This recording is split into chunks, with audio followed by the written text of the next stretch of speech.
Yun guys, meron tayo ngayong install dito, no? 4S1M. Ilang ano to?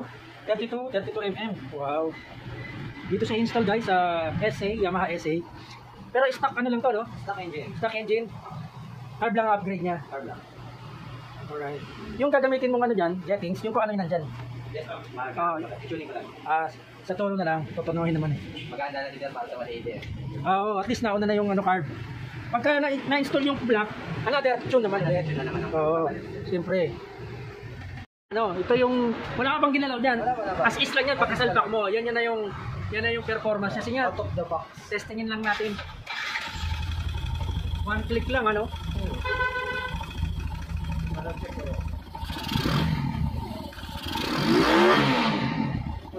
Pwede.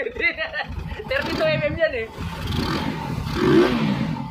Wala pa akong ilan dyan. Wala pang in-adjust. Kaya umayon kasi medyo malaki na yung exhaust. Ano yan. Kasi kung hindi, i-return pa lang gusto yan. Yung narinig na technique na yan Oo, baka magkataka ka, may mga ligilin. Yung ginawakan ko wala. Yun doon yan sa loob. Pag binitawan ko. Yan o, yung parang kumakatok sa malay na gitik. Diyan lang yun, sa carb lang yun. Yung slide dyan gusto ko. Oo, normal lang yun.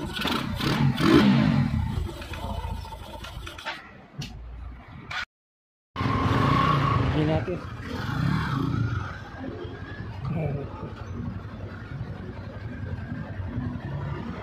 Mukhang yung ano mo, mukhang naghahanap na ng, mukhang may tagas na. Suspension mo, ito sa kanan o. Ayun, ito pa pala. Ano yan, hindi nakakabit? Like light switch, papalitan pa pa. Babalitan pa.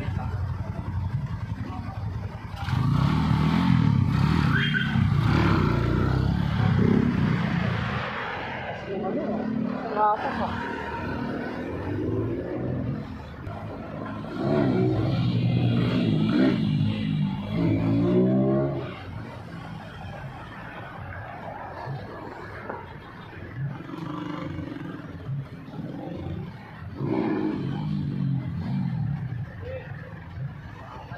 Ganda ng tunog ah.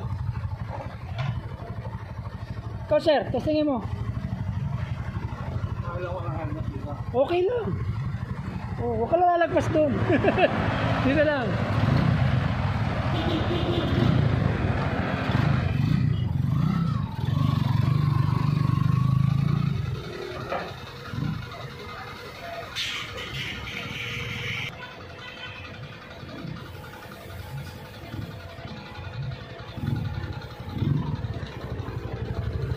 Ano sir, may napansin ka bang kaibahan? Tama siya. Mahirap siya baka i-adjust pa to yung clutch. Pero sa performance